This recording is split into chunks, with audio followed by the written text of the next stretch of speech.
Alors je viens vous présenter un problème que j'ai ici avec une structure pour une histoire de virement bancaire. Un peu dans la même logique de ce qui s'est passé avec la BISEC, une entreprise à qui j'ai fait un virement important et qui aujourd'hui dit qu'elle ne retrouve pas mon argent. Apparemment, mon argent s'est volatilisé.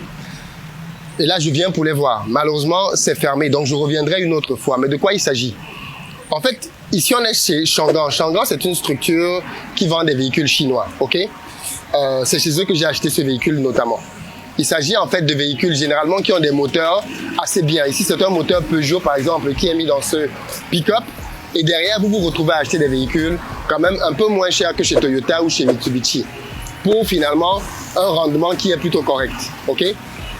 Comme j'ai acheté ce premier véhicule chez eux et que l'expérience s'est plutôt bien déroulée, je me suis dit, comme je suis en train de me constituer une flotte de véhicules pour ma société, autant mieux avoir un parc un peu varié et prendre quelques véhicules chez Changan.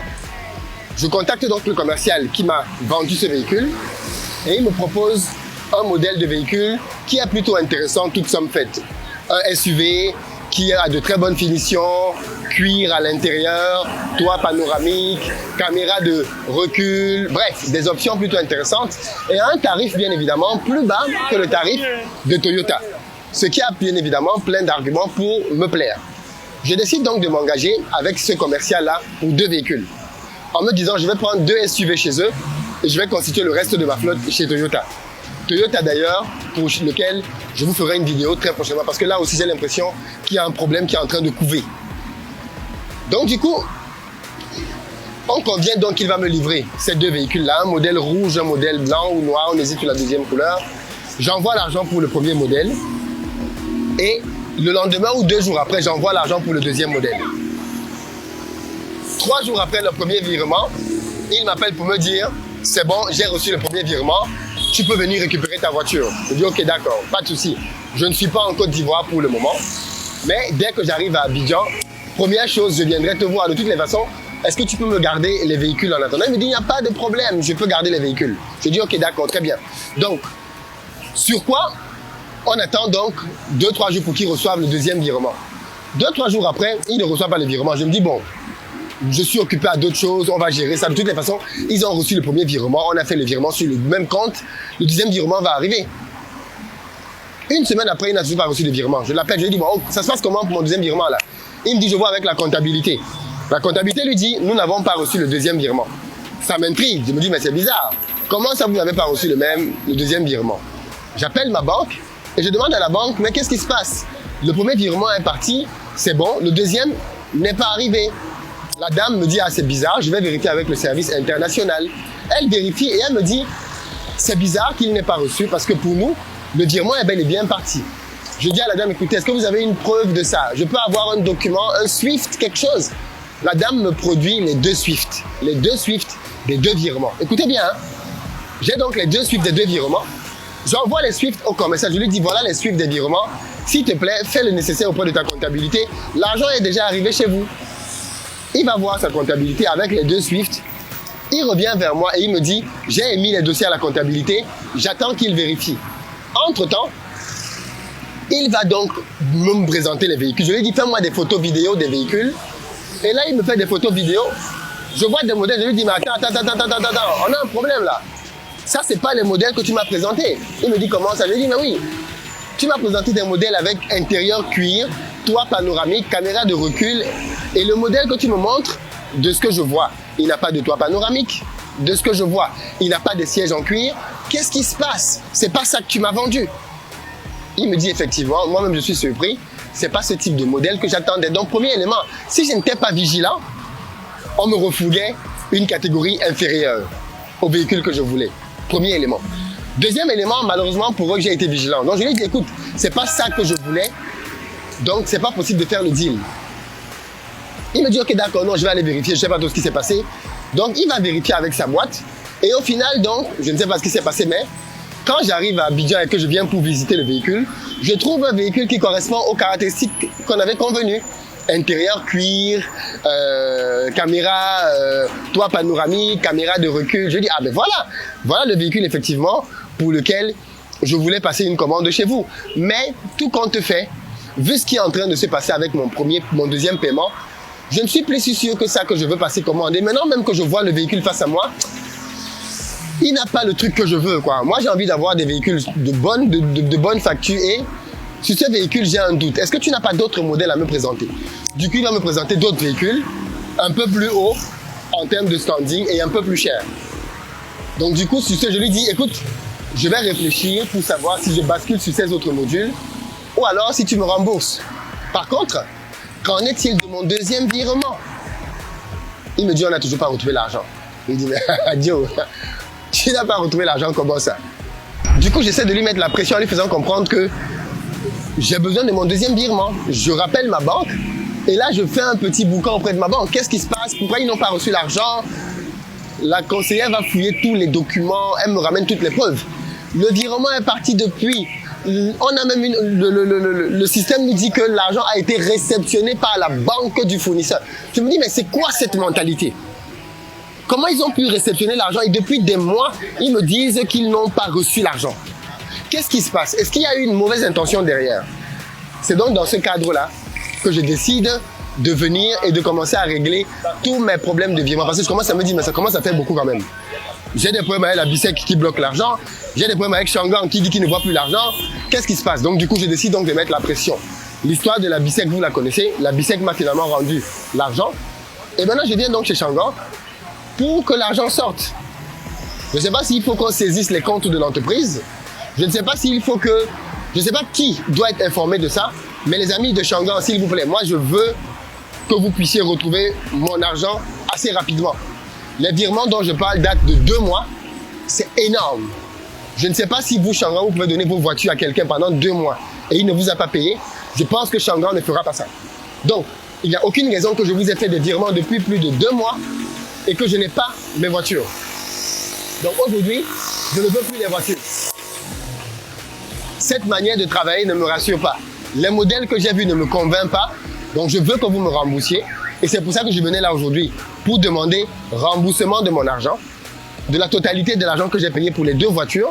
Les 2 voitures sont encore chez vous. Je pense que je suis encore totalement remboursable. Le commercial m'a proposé de me rembourser. À l'époque, il parlait de me rembourser pour une voiture, mais moi j'ai payé 2. Donc je ne veux pas être remboursé pour une voiture.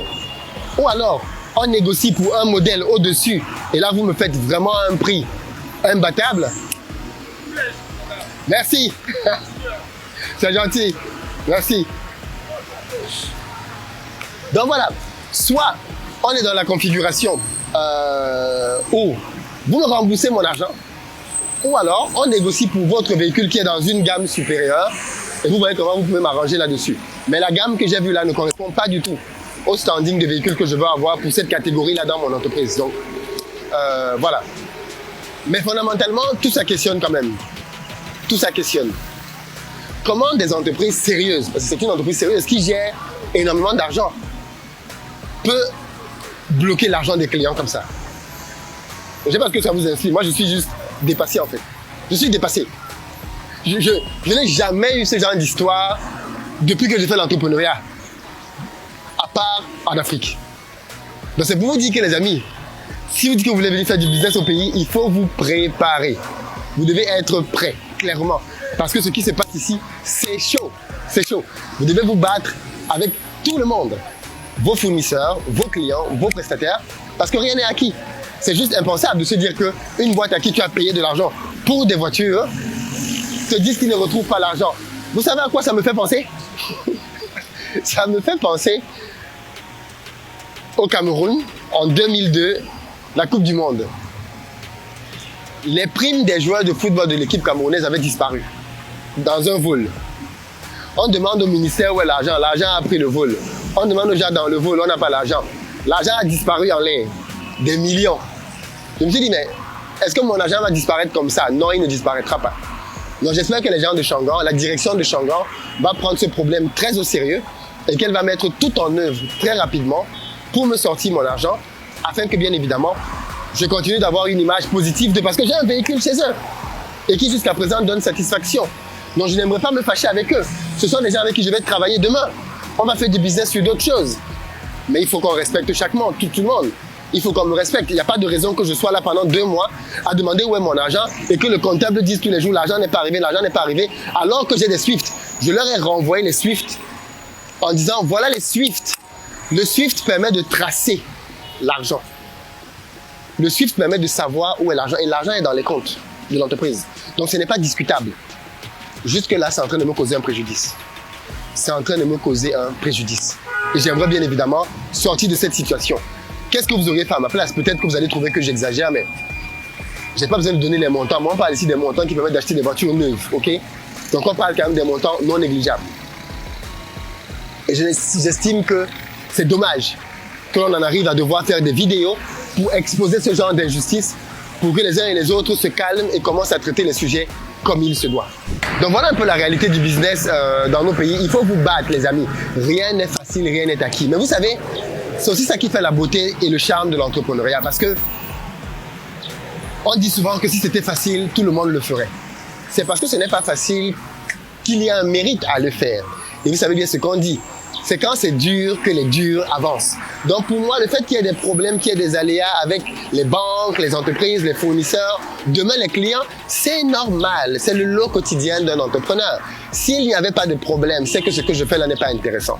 S'il n'y avait pas de challenge, c'est que ce que je fais là n'a pas de sens. Et si vous voyez que j'ai pris une année pour venir en Afrique, implémenter des business, c'est bien parce que je sais que c'est ici que les choses se passent. Donc les amis, revenez investir au pays. J'espère que quand je fais ces vidéos, vous ne voyez pas là des moyens de vous décourager. Ce n'est absolument pas l'objectif.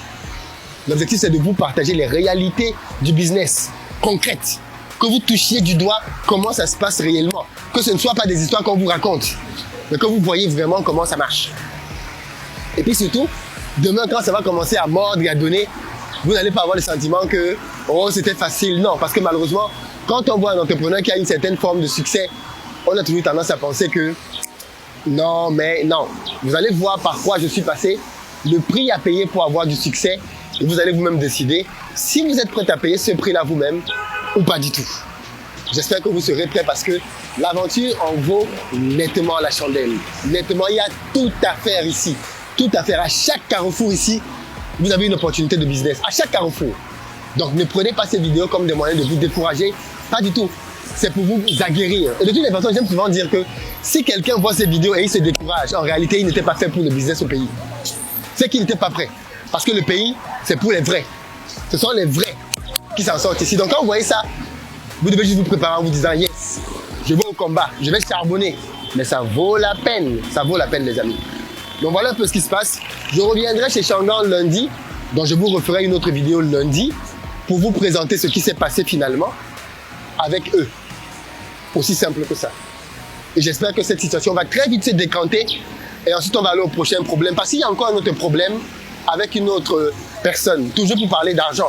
Il y a plein de problèmes. Chaque jour quand on dort et quand on se réveille, il y a de nouveaux problèmes, il y a de nouveaux dossiers. Restez connectés pour la suite et j'espère que vous prenez plaisir comme moi à vivre cette aventure merveilleuse. Et comme on dit souvent, le meilleur est à venir. À très bientôt.